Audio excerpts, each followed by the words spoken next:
Good afternoon. On behalf of the JCC Chicago Jewish Film Festival, I'm delighted to have you join us this afternoon for a discussion about the film Irmi. And I'm Eileen Ullman. I am Director of Community Engagement at JCC Chicago. And we have as our guest today the co-filmmakers, Veronica Selver and Susan Fanchel. And we welcome you to Chicago, virtually anyways.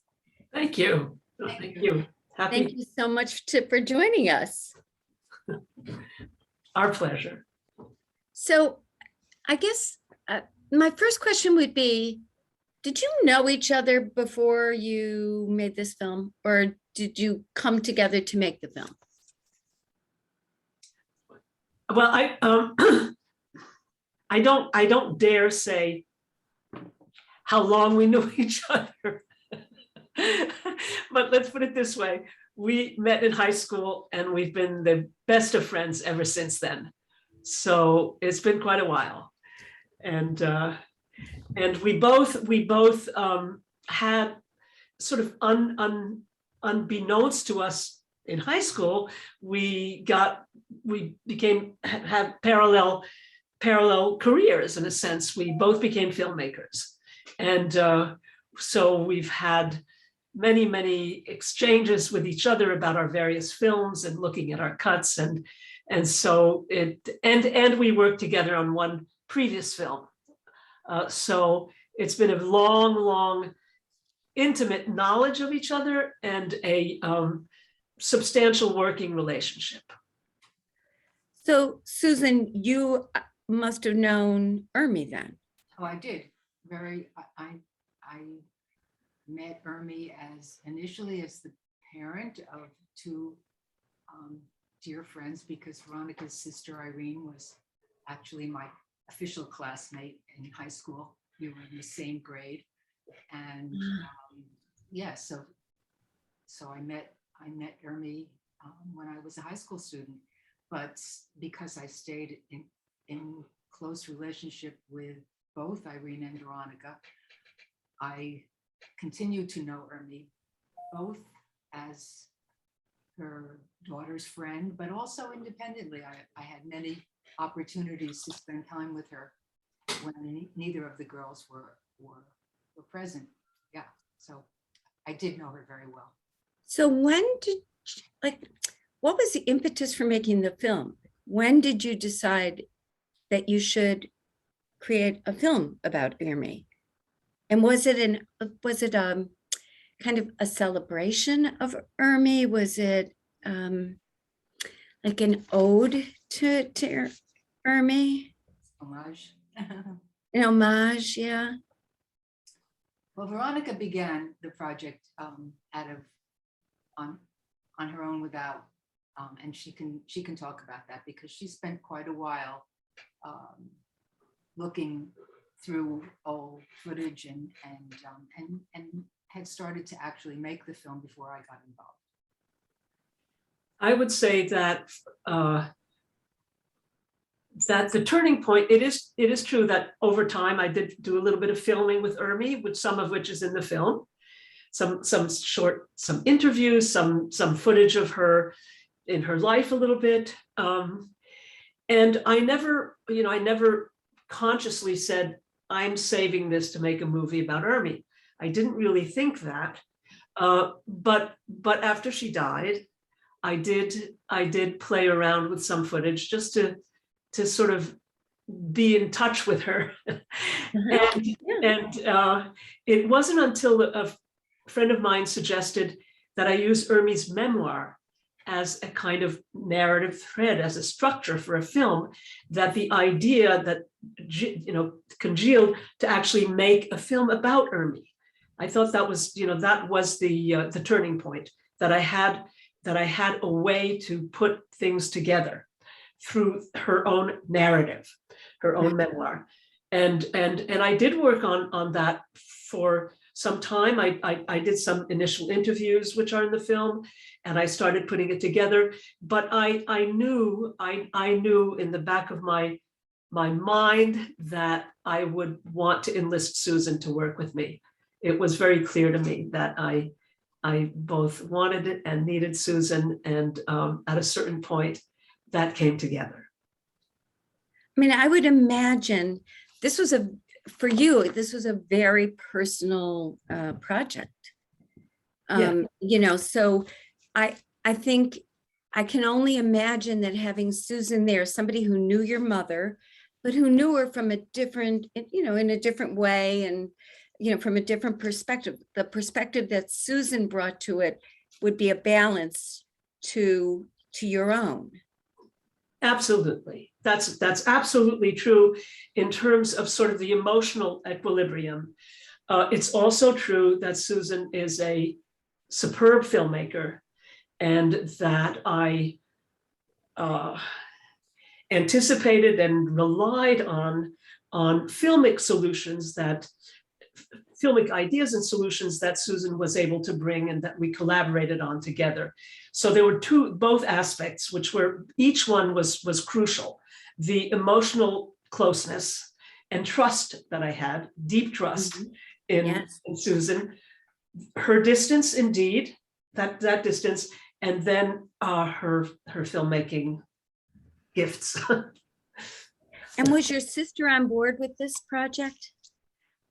My sister, that's a a very good question, and a very complex one in a certain way, because as anybody who has a sibling or more knows, that the relationship with the parent is different and kind of unique with each child.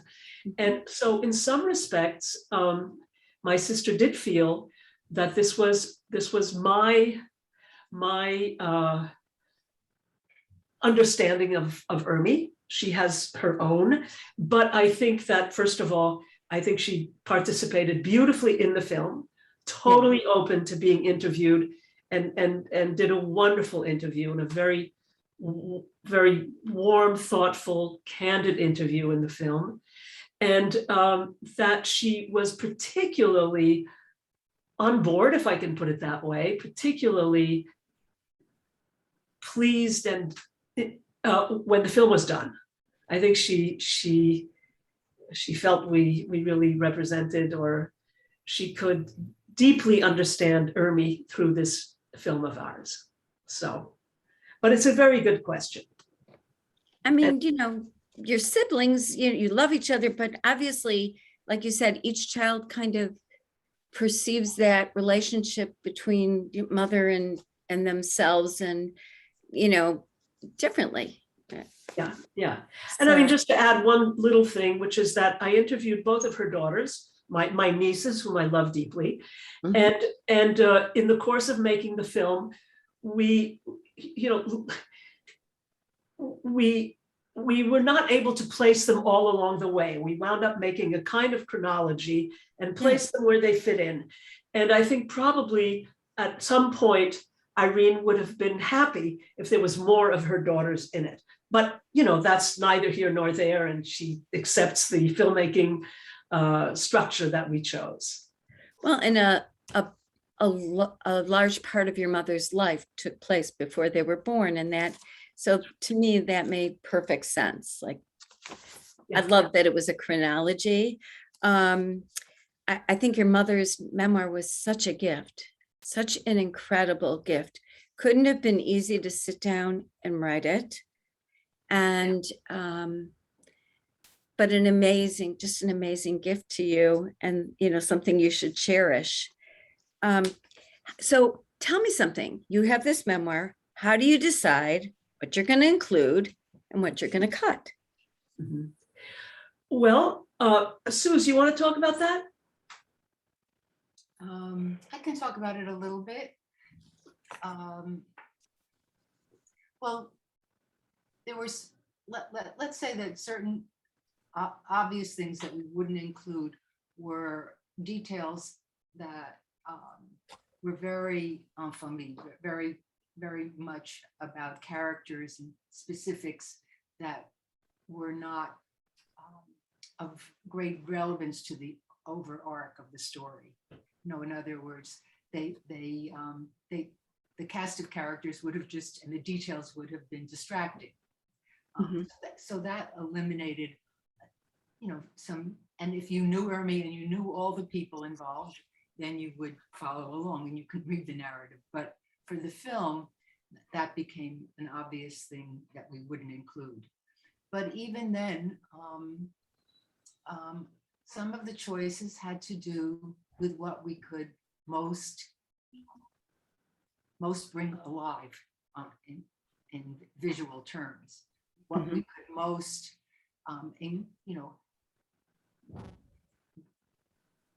bring to the screen. And so even all along, we were trying things and finding things, and it was a process. And the things that remained were the things that really were not necessarily obvious to begin with, but made it into the final picture because of the ability to bring all the filmic elements together around that piece of her memoir. So, I mean, the archival footage is amazing. It's just amazing. And I love that it started out like kind of with an animation but there was archival footage and there was just Irmi, like kind of through the years and as she aged and how much research goes into finding all that archival footage, and how did you decide to do the animation at the beginning? Like what inspires that? Okay.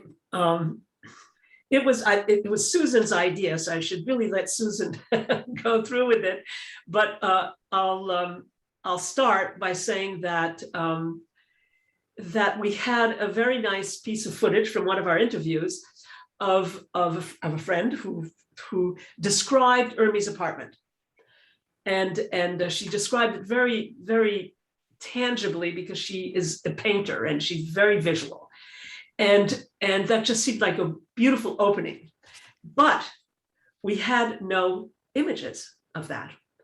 We just didn't have images. So Susan had the idea, let's use this audio and let's look for animation. Let's find an animator, which is what we did.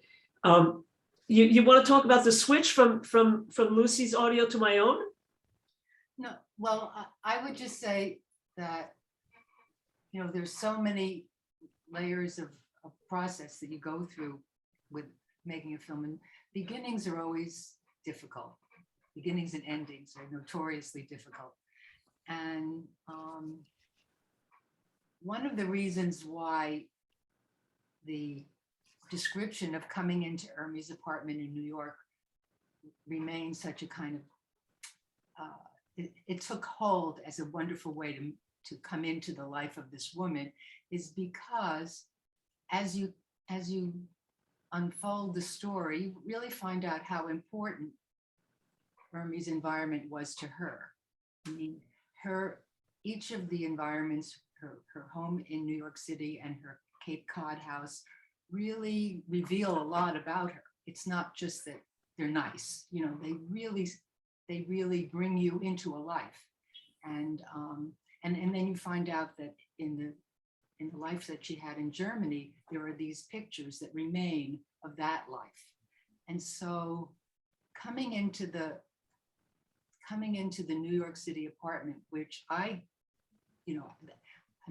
recreating that experience of coming home or coming into Irmi's home was such a vivid experience about her that it really, it wasn't just a nice idea. It really had some substance to it.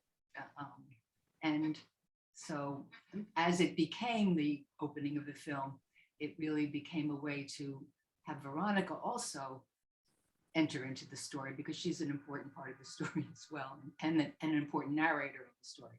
So eventually the gift of this woman's, the friend's description of Irmi's apartment remains for Veronica and I the great gift. So I have to ask, We how should do you, have how a do you choose credit for her. somebody?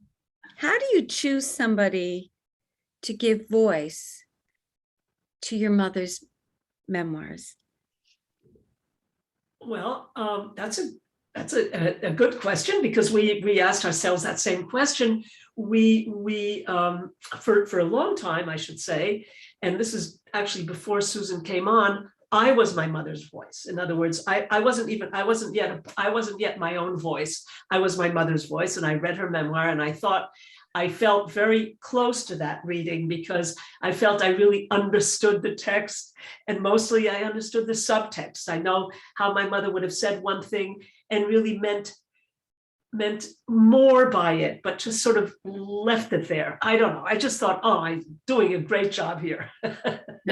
Reading it. And all my friends, because we are a community of filmmakers that look at each other's work, and they all said, no, Yeah. you have to have your own voice, and Irmi has to have a voice that is Right. her voice. And then we started, once we'd cut the film, actually, pretty much, we really started looking for a voice, and we found a wonderful American actress, and we had her read it, and we had her read it without an accent, and then we had her read it with an accent. And that's when Susan and I realized we need an authentic German accent. We can't have somebody who's like make-believe German accent, Right. even if they're good at it. So it cannot be an American accent. It has to be, my mother's, it has to have an accent. And that's how we found the actress that does it. Her name is Hanna Schigula, and she's a very wonderful and a very well-known actress in Europe. And we contacted her. We went through the steps of getting her email, and wrote to her, and she wrote back and said she would be open to the idea. And we took it from there. It was a wonderful, wonderful encounter. She lives in Paris, and I went to see her there because I was also in France, and she just went for it. And just one detail, which is that Hanna Schigula is German, and it was something that meant a lot to her to read the text of a Jewish woman who came out of Germany in that way. It was a very meaningful offering that she made to the film. And how did you feel hearing her read it? Because clearly she's not your mother, so, I lost my mother in 1992, but I can hear my mother's voice in my head every day. So as I was watching this film, I was thinking about it from a daughter's perspective and wondering how that was for you. Well, I have to say that I was so thrilled that Hanna Schigula was going to do this. I knew that it couldn't be my mother's voice because my mother couldn't do it. So we had to find a voice. And I felt that Hannah's voice, I think she delivered beautifully. I don't know if that was your feeling. I think when Susan and I heard it, because I went and recorded, I recorded her as a kind of rehearsed recording, brought it back, and we just thought, oh yes, we now have a voice for Irmi. Isn't that true, Susan? Absolutely. Yeah. For me, it was Irmi. It was believable to me. I guess that's the best way that I could say it. I kept thinking about how her father, after having lost a son in World War I, that he was able, when the other boys came back, that he was able to say, well, I'm so grateful, that the rest survived. Mhm. And I feel like that was your mother. Your mother she kind of, she embodied that. She was able to persevere against all odds and challenges, but she was more of an optimist, and I felt like that came from her father, you know. Well, I love that you included that mhm. in the film, because it would kind of give me a guidepost for where Irmi came from. Well, that's just a wonderful, wonderful insight, just a beautiful insight, because my mother would agree with you. And because she included that, because it was such a reflection of who her father was and how much she loved him and respected him. And it was really in honor of him that she included that. And it is definitely someone she felt extremely close to. So it's so interesting that you identified that in some way. And she wrote it for him, and she certainly felt a deep kinship with him. And you're the legacy. You and your sister and your children and grandchildren. That's the legacy. It's a good quality to have, to be able to grieve, and to, obviously I'm sure he grieved the son that he lost, but to be able to overcome the challenges and to be able to move on with life. It's an incredible gift. I have to ask you about the music. Our committee watches a lot of film, and we often, after a film, we'll have a conversation about the music. And it's, for a lot of people, the music is subliminal. They're not even aware that there's music, but the music moves the story. And I just thought you did an incredible job. And so I wanted to ask you, where did that inspiration come from? How do you choose music for a film? Because the music, there were haunting melodies, but there was also great joy. Susan. The saga of the music. Well, Yes. Thank you for that great question. Yes, we're first of all, front and center is the name of the composer, because his name is Todd Bucklehide, and he's an extraordinarily talented and gifted and generous talent. So most of your praise should be showered on him. But what happened with the music is that Veronica and I were editing for a very long time with very selected, very well.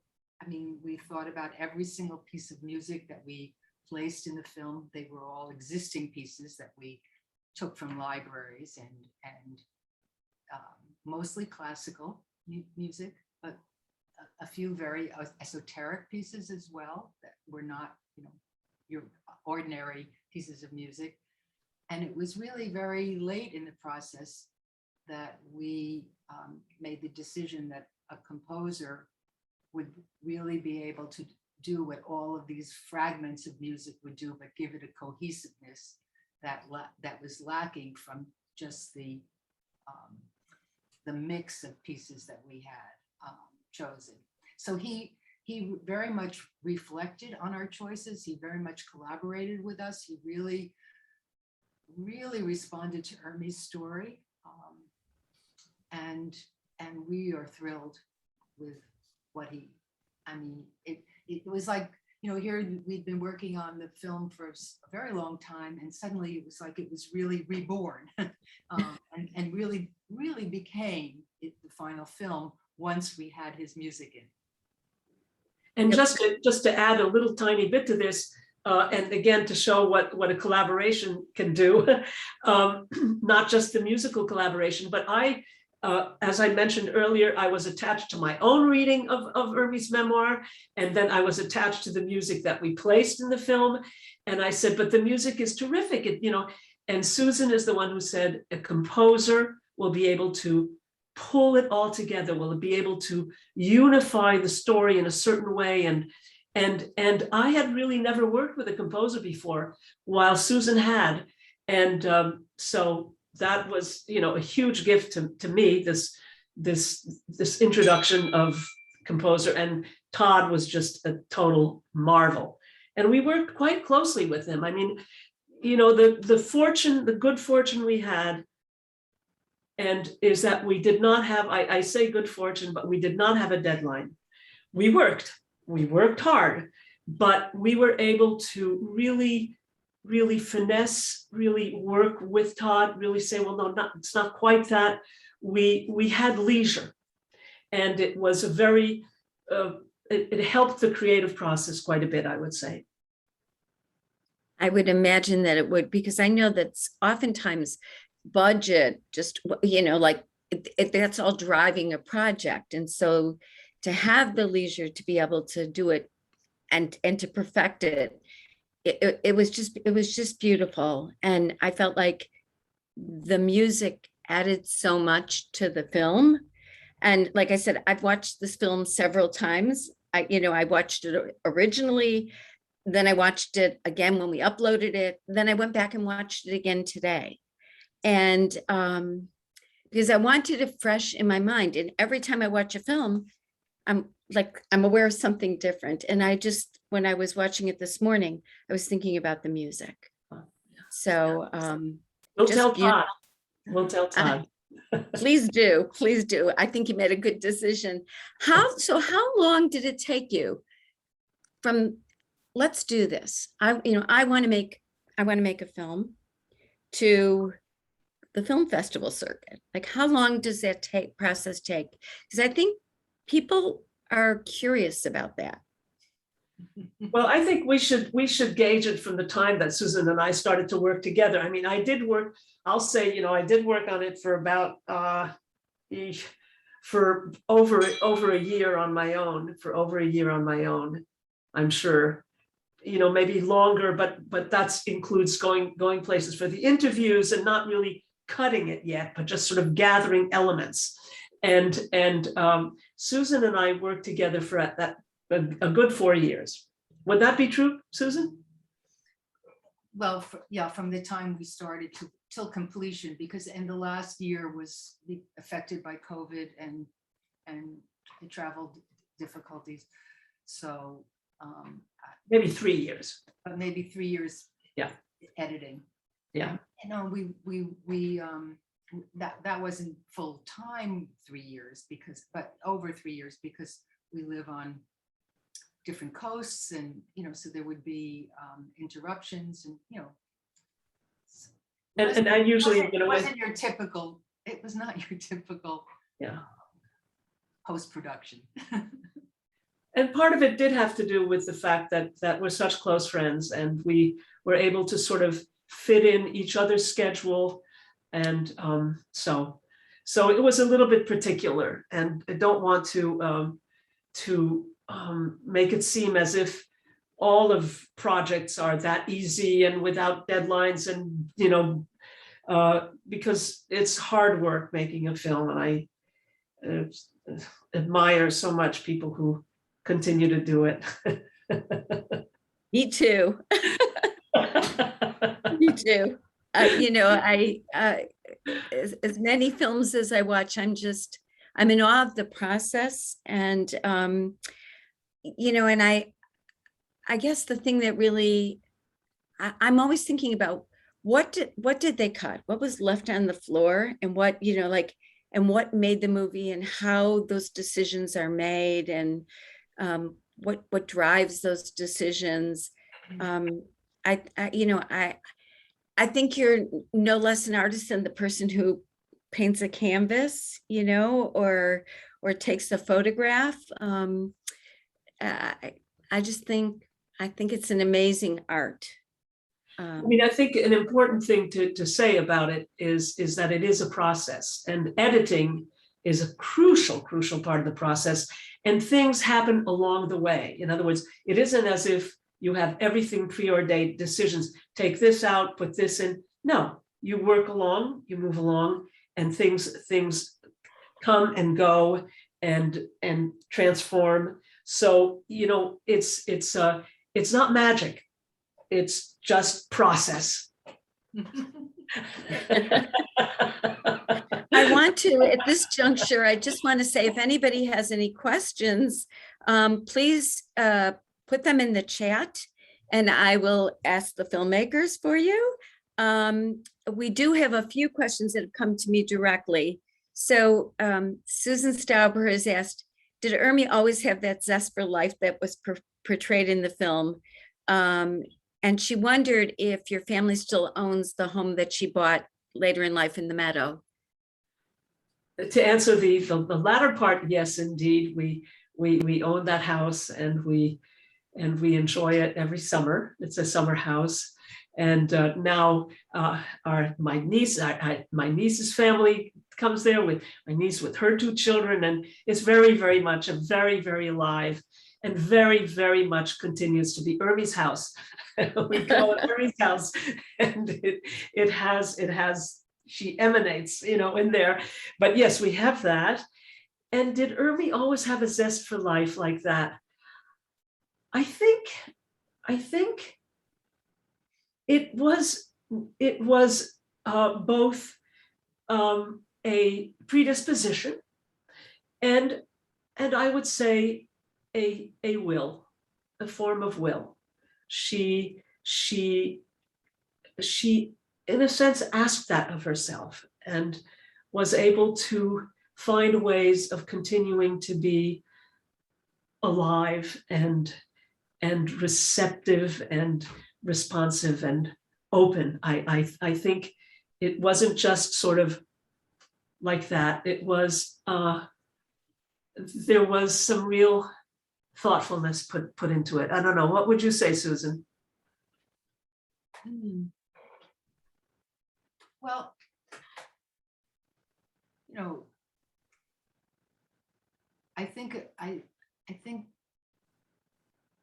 when you try to answer a question like that, it makes the person a little bit too simple, because she knowing her, she was even though I wasn't her daughter and I knew her.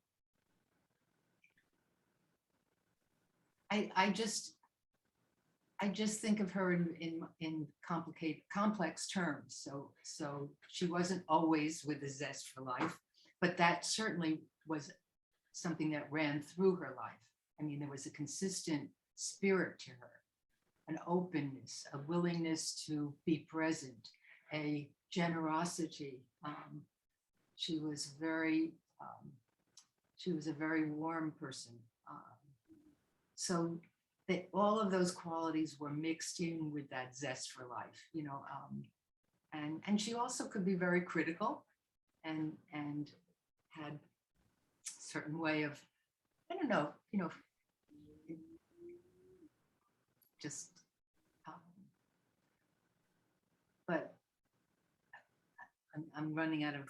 Well, she was also, without that, but she was also very anxious. She became very anxious late in life. You know, she used the phone a lot. We showed that a little bit. Yes. But she was very dependent on Irene and my communication with her.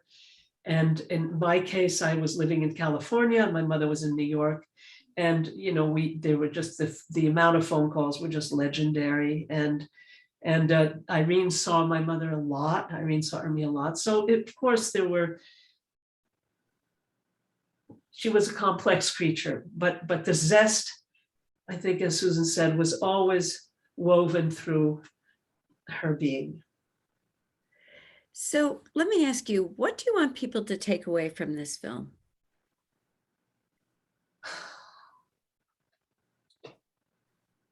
You know, that's again a wonderful question. And I think one thing that we haven't touched upon, but I think that matters to both Susan and me, and which is the historical context in which she lived, which is that even though she lived through a very hard time historically, it was very shocking experience.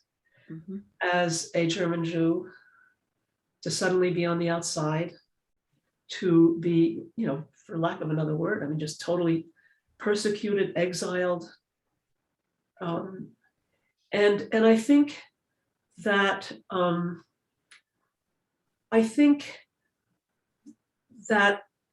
my mother in part wrote her memoir to have that be documented in her own life. And I think that that's part of what I would like the film to reveal, is just the historical context in which she managed to survive. And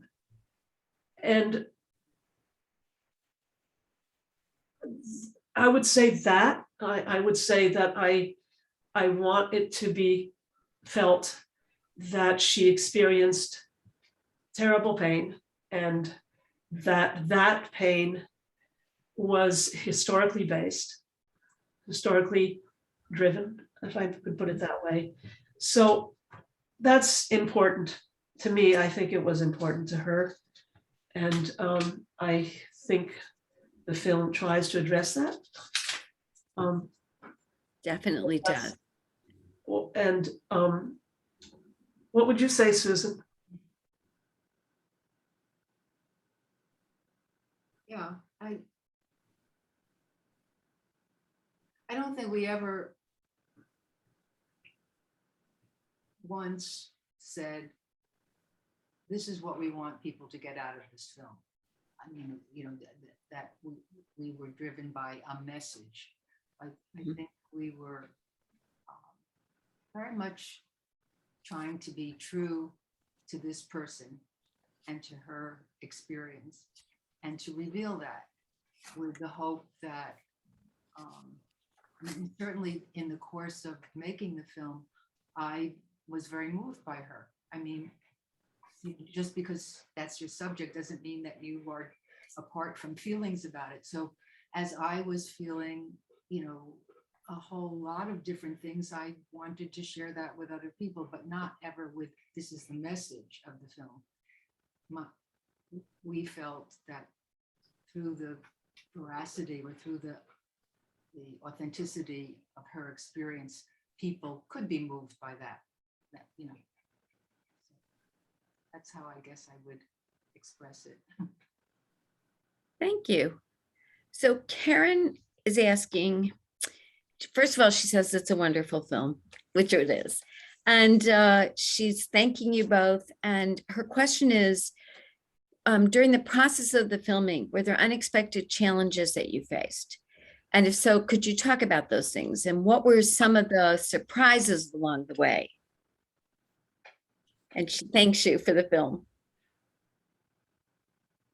Well, in the process of the film, I think I don't know if we could. I suppose we can call it a surprise of a kind, but we had to lose material. This is always the difficulty.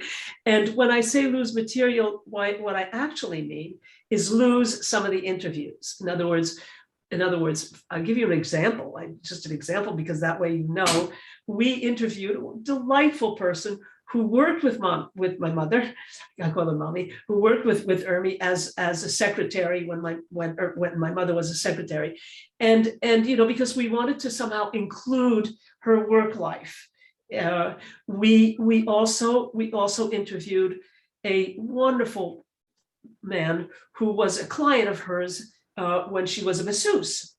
So and thirdly, we interviewed, again, these are all terrific people. We interviewed a young friend, a friend of mine, young, I mean, who was German, whom I met in Berlin, and they became very close. And he was on the other. I mean, his parents were on the other side of the war, and just that connection. So of course, when you film them, you think you're going to find a way to include them. That's your idea. And Right. So one of the challenges is to accept that you have to lose them. One of the challenges is try to fit them in. And, so on the, the most amount of challenges and surprises, if I can put it that way, was on the level of the editing. The only other extraordinary surprise, if I may put it that way, was the black and white footage of us, of this black and white footage, archival footage of actually the family, as it were. And that's because we resurrected a film that my mother made for my father for his 50th birthday in 1951. And it sat in a can forever. And we brought it to a place and they said, it's in great shape and let's make a digital file. And we were able to use that. So that was a big, wonderful surprise for us. Wow, I can imagine that. I can imagine. My family took they didn't take pictures and they didn't make videos, videos. They didn't make movies. And now looking back, what a gift that is. So you must have been so thrilled to see those. We were. I'm answering it. I don't know if Susan, you have something you want to add to that. No, I think you answered it real. Well, I have to say, I could watch this movie over and over and find something inspirational, actually, each time I watched it. Your mother was really an amazing woman, just an amazing woman, very strong. And it reminded me that that as human beings,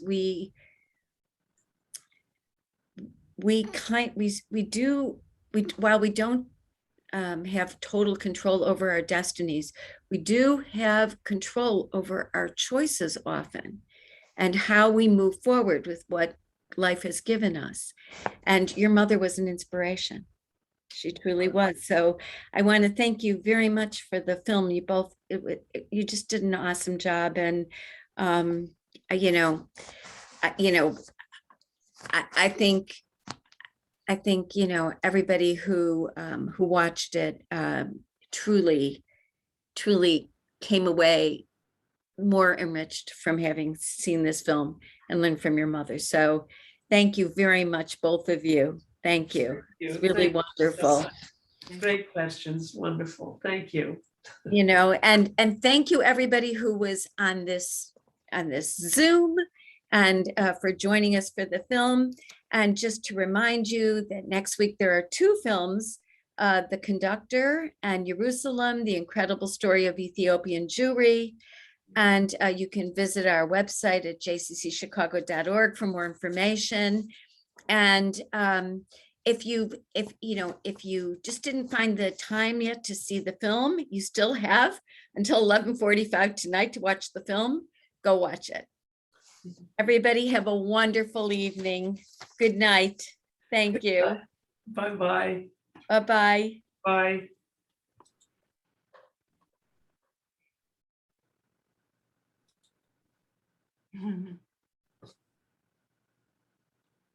Should we leave the meeting? Yeah. Okay.